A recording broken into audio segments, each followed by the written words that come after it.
Welcoming in Coach Darren Kohne, NBA Advanced Scout. How you doing, Coach?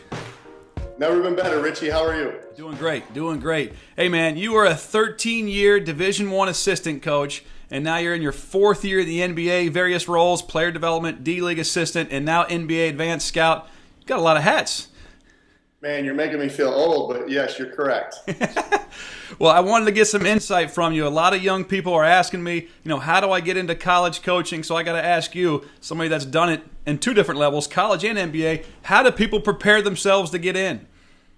Richie, excellent question, and get asked that a lot. And, the answer is really pretty simple. I would say, you got to really focus on learning the trade as opposed to the tricks of the trade. I see so many young guys in any event you go to, whether it's the Final Four or an AAU tournament or a coach's clinic, everybody's trying to learn or figure out how to get that job. But they don't oftentimes learn what that job entails. And obviously networking and relationship building is essential in terms of landing a collegiate coaching position. But the question that I always ask people is, once you get that job, are you going to be able to do the job? Are you going to be able to keep the job? What value will you bring to a head coach? And oftentimes I see the struggle there is people spend all their effort and energy trying to break in, trying to get an opportunity, but then they're not prepared to succeed once they get that shot. Would you say that it's better to be known as a great recruiter, maybe you come from a great high school or AAU program, or somebody that's a really good coach on the floor, or is it really all about networking and relationships?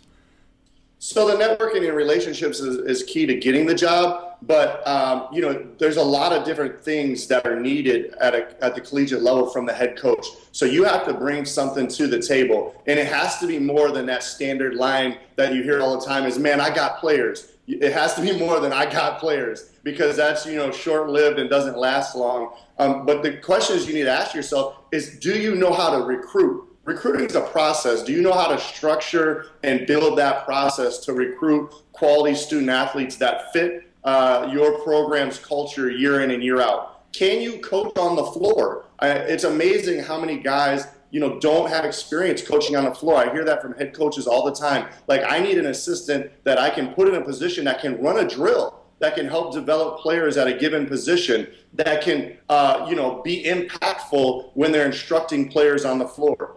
Can you prepare a scouting report? Can you do game planning? Can you break down, films to get ready to put your team in position for an upcoming opponent? Can you provide academic oversight or be that academic advisor and help your student athletes through the collegiate process? Essentially, someone on staff is going to serve in the role of an a la college counselor, academic advisor on a daily, weekly basis with scheduling, study hall, academic oversight, and that type of things. Are you organized in detail to run summer camps? Can you manage film exchange? Can you manage travel? Something to that extent. You have to be able to provide some value. You have to be able to do more than one, bring more than one attribute to the table to be able to succeed at that level once you're able to get the job. That's some great knowledge right there. So basically your advice would be as well-rounded as possible in every single category you possibly can. That's what's worked for me. That's what's been successful for me. I've always tried to be a jack of all trades. In my very first coaching job, one of my mentors told me, if you want to stay in this business for a long time, learn how to do everybody's job in the athletic department. Make yourself invaluable and indispensable. And I took that advice, and it served me very well. There was an opportunity one time where the VP of academics resigned and took another job. I served as the academic liaison for 60 days, for 2 full months, because I prepared myself. We had an SID one year take a leave of absence. So I served as the temporary SID for 3 weeks. I've served as a strength coach. I've taped ankles. I do all the academic monitoring, different places I've worked. I've always prided myself on being an excellent on-the-floor coach, breaking down video in terms of preparing quality scouting reports, and then having a detailed recruiting process that goes back multiple years as you're planting seeds and feeding your lifeblood recruiting pipeline. So that's what's been very successful for me. But my challenge to anyone trying to break in is find 1 or 2 things that you're good at, because there's so many guys who want to claim that they have an attachment to a player or an AAU team or a high school team or certain players But, a coach who's going to make a long-term financial and time investment into bringing you to their staff, you got to think of it as a CEO hiring someone for their company. That's what the head coach is. He's the CEO of his individual company. And how is he going to hire you as one of his vice presidents or one of his directors over an area of his company to run his program? And so you got to think of how can I prepare myself to add that value where someone's going to want to hire me and I'm going to help them be successful. Because you can't just get a job and then your boss gets fired. You got to help them succeed on all levels of the program. So that's what I would suggest. That's excellent advice. And here's the thing, too, is that everything you're saying probably applies to people trying to be a high school coach, people trying to be a college coach. And for you, somebody that's been in the NBA, I would think a lot of this is all very similar, right?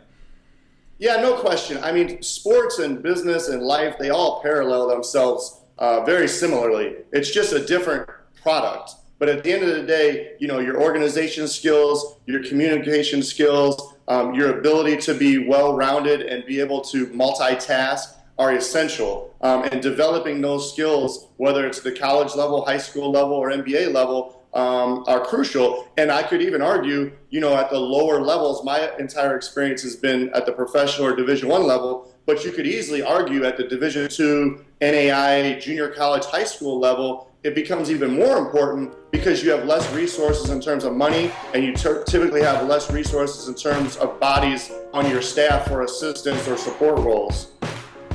Unbelievable advice, man. I appreciate you coming on. We're out of time. Any last thing you want to say? Hey, man, thanks for having me. It's always a pleasure being a part of anything that you're involved with. I think that's a joke, but okay, you're welcome. Thank you.